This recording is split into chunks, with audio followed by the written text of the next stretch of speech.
السلام علیکم. آج ہمارے ساتھ موجود ہیں چیئرمین ریڈ کریسنٹ اور چیئرمین سہارا فار لائف ٹرسٹ ابرار الحق.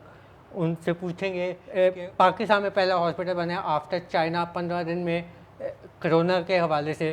ان سے پوچھتے ہیں کہ ان کی موٹیویشن کیا تھی یہ 15 دن میں ہاسپٹل بنانے کی اور کیا کیا مشکلات کا سامنا کرنا پڑا. آپ کو یاد ہوگا کہ جب کرونا آیا تو پوری دنیا سے جو ہمیں وائبز آ رہی تھیں، انفارمیشنز آ رہی تھیں کہ تیزی سے گرو کر رہا تھا اور لوگ مر رہے تھے، تو ایک اندیشہ تھا کہ پاکستان میں خدا نخواستہ اگر یہ اسی طرح سے پھیلا تو لوگ سڑکوں کے کناروں پہ پڑے ہوئے ہوں. اور نارتھ میں چونکہ ہاسپٹلس کی بالکل زیادہ ہے ہی نہیں، تو راول پنڈی اسلام آباد ایک ایسی جگہ تھی جہاں پہ یہ ایک ہاسپٹل کی شدید ضرورت تھی جو کرونا اسپیسیفک ہاسپٹل ہو، جس میں آئی سی یو ہو، جس میں وینٹیلیٹرز ہو. آپ نے بھی سنا، میں نے بھی، کہ وینٹیلیٹرز ایکسٹریملی امپورٹنٹ تھے کرونا پیشنٹس کے لیے، اور ان دنوں کہیں سے مل نہیں رہے تھے.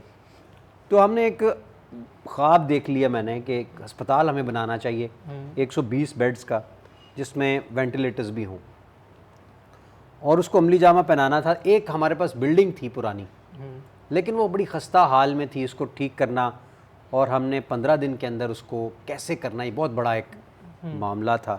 لاک ڈاؤن تھا، بازار سارے بند تھے. آرگنائزیشن میں یہ ہوتا ہے کہ آپ نے کوئی چیز اگر پروکیورمنٹ کرنی ہے اس کے بھی پروسیجرز ہوتے ہیں، آپ وائلیٹ بھی نہیں کیے جا سکتے. تو بڑی ڈیلیبریشنز کے ساتھ بیٹھے، ایک ٹاسک فورس ڈیولپ کی، بریگیڈ مدت رانا صاحب کو اس میں لے کے آئے، ایک جنرل امجد صاحب تھے، جنرل اسلم صاحب، ایک آئی سی یو اسپیشلسٹ تھے اور ایک اور دوسری فیلڈ کے اسپیشلسٹ تھے تو ان کو پھر ان کی مدد سے ہم نے اس کو ڈیولپ کرنا شروع کیا. چائنا سے ہم نے ڈاکٹرز جو اتفاق سے وزٹ کر رہے تھے، تو چائنیز ایمبیسڈر سے کہا، وہ بھی آ گئے.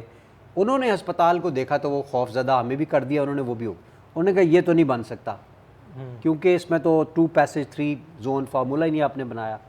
اس کے لیے بنائیں، اس کے لیے پھر بہت بڑی اور زیادہ چیزیں کرنے کی ضرورت تھی. تو اس کو پھر ہم نے دن نہیں دیکھا، رات نہیں دیکھا. بہت سارے لوگ بھاگ گئے کہ ہم نہیں کر سکتے، یہ کام ہو ہی نہیں سکتا. انہوں نے کہا ناممکن ہے. ہم نے کہا اللہ ممکن کرے گا. اس کے ذریعے پھر ہم نے ایک پلان ترتیب دے کے نہ صرف کہ 9 وینٹیلیٹرز ان پلیس کیے، 120 بیڈز ان پلیس کیے، میجر رینوویشن کی بلڈنگ کی، ریمپس بنائے، کئی دیواریں گرائیں، کئی بنائیں، 6 نئے واش رومز بنائے. اب یہ سارا کچھ دیکھیں پہلے 10 دن میں کر لیا ہم نے. وہ جو چائنیز نے آگے کہا نا کہ 2 پیسج اور 3 زون فارمولہ کے تحت، اس میں پھر ہمیں کچھ دن ایکسٹرا لگ گئے. تو 15 دن کے اندر پھر ہم نے اس کو مکمل کیا. اور پھر اللہ کا شکر ہے ابھی 78 پیشنٹس ہیں وہاں پہ، اور اچھی رپورٹس ہیں. ہم سائیکیٹرسٹ کی ٹیم ہے جو لوگوں کی ذہنی حالت کو بھی جا کے جج کرتے ہیں. اور یہ پہلا پاکستان میں ہاسپٹل ہے اس میں. میں بڑے کمنٹس پڑھ رہا تھا جس پہ لوگ کہہ رہے ہیں کہ اس میں ابرار الحق کا کیا مارکا ہے، بلڈنگ تو پہلے بنی ہوئی تھی، ابرار الحق نے اس میں کیا کیا ہے. ان کو آپ کیا جواب دیتے، کیا کہتے ہیں؟ دیکھیں، بلڈنگ کا نام ہسپتال نہیں ہوتا. ہسپتال میں سب سے پہلے تو عملہ ہوتا ہے، پھر اس کے بعد عملے کے بھی 128 لوگ ہائر کرنے تھے. سو ایچ آر ڈپارٹمنٹ کا ایک کمپلیٹ کام تھا. پھر اکوپمنٹ ہوتا ہے. اکوپمنٹ میں وینٹیلیٹر تو ایک بھی نہیں مل رہا تھا ان دنوں میں. کس طریقے سے، کہاں سے محنتیں اور محبتیں اور منتیں کر کے ہم نے وہ وینٹیلیٹرز ان پلیس کیے. پھر اس کے بعد اس کی پائپنگ کرنی تھی بلڈنگ کی.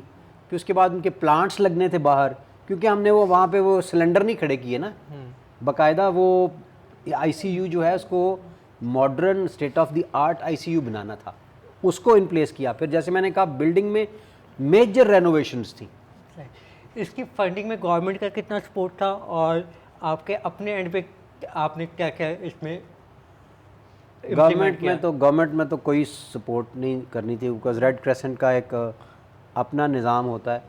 فورن ڈونرز سے ہم نے رابطے کیے تھے اور ان سے ریکویسٹ کی تھی، اور ان سے ہم نے فنڈنگ جو ہے وہ ہم نے ضرور حاصل کی ہے. اور ظاہر ہے کہ وہ لوگوں کو سیلریز دینی ہیں، جتنے ڈاکٹرز وہاں پہ امپلائڈ ہیں، پیرامیڈکس ہیں، وہ باقی لوگ ہیں، وہ سب کی، اور اکوپمنٹ ہے، اس کے لیے ہم نے ظاہر ہے ان سے سپورٹ حاصل کی. یہ جو ہاسپٹل ہے یہ اسپیسیفک کرونا کے لیے ہے یا یہ اب دوسرے ٹریٹمنٹس کے لیے بھی ہم یوز کریں گے؟ یہ فی الحال تو کرونا کے لیے، لیکن جیسے ہی اللہ کرے یہ وبا ختم ہو جائے تو it will become an all purpose general hospital. یہ کنٹینیو رہے گا انشاءاللہ. دوسرا یہ کہ اس میں جو پیشنٹس ہوئے ہیں ابھی تک آئے ہیں وہ کتنے پیشنٹس سروائیو کر گئے ہیں اور کتنوں کی ڈیتھ ہوئی؟ شکر اللہ کا ایک بھی ڈیتھ نہیں ہوئی وہاں پہ ابھی تک. 2 پیشنٹ سیریس ہوئے تھے, وینٹ پہ گئے تھے, اور وہ اللہ کا شکر ہے دونوں ہی ریکور کر کے واپس آ گئے تھے. اور ابھی تک سینکڑوں پیشنٹس آتے اور جاتے رہتے ہیں. اور یہ بھی میں بتاتا چلوں کہ یہ مکمل فری ہے اس کے اندر علاج. اچھا.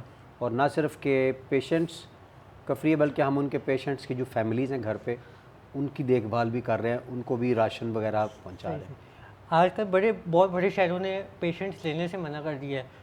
لاہور میں بڑے ہاسپٹلز ہیں جو کہہ رہے ہیں ہم پیشنٹس نہیں لے رہے, ہمارے پاس جگہ نہیں ہے یا کچھ. آپ کے ہاسپٹل میں کیا فیسلٹیز ہیں کہ آپ پیشنٹ ہر ٹائپ کا پیشنٹ لے رہے ہو؟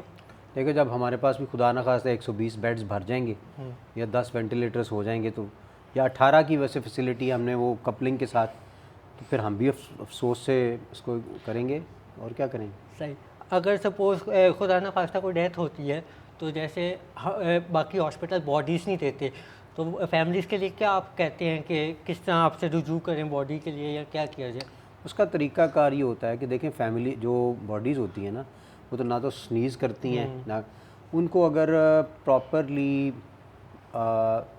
سیو کر کے اگر ایک تابوت میں بند کر دیا جائے شیشے والے میں اور اس کو لاک کر دیا جائے کیلوں کے ساتھ اور SOPs بتا دی جائے فیملی کو, تو فیملی کو دی جا سکتی ہے. کوئی ایسی بات. لاسٹ میسیج آپ کیا دینا چاہیں گے گورنمنٹ کو یا اپنی طرف سے as a Red Crescent chairman Red Crescent کہ کرونا سے کیسے بچا جائے اور کیا احتیاط کرنی چاہیے؟ دیکھیں لوگوں کو سب کچھ ہی پتہ ہے, لیکن میں بس ان سے یہ کہوں گا کہ مذاق میں نہ اڑائیں چیزیں. It is turning serious with every passing day. So please آپ اس کا خاص خیال رکھیں اپنا. بہت سارے جاننے والے لوگ ادھر ادھر جو ہیں they are passing away, so اس لیے be very very careful. Thank you so much. My pleasure. You always nice.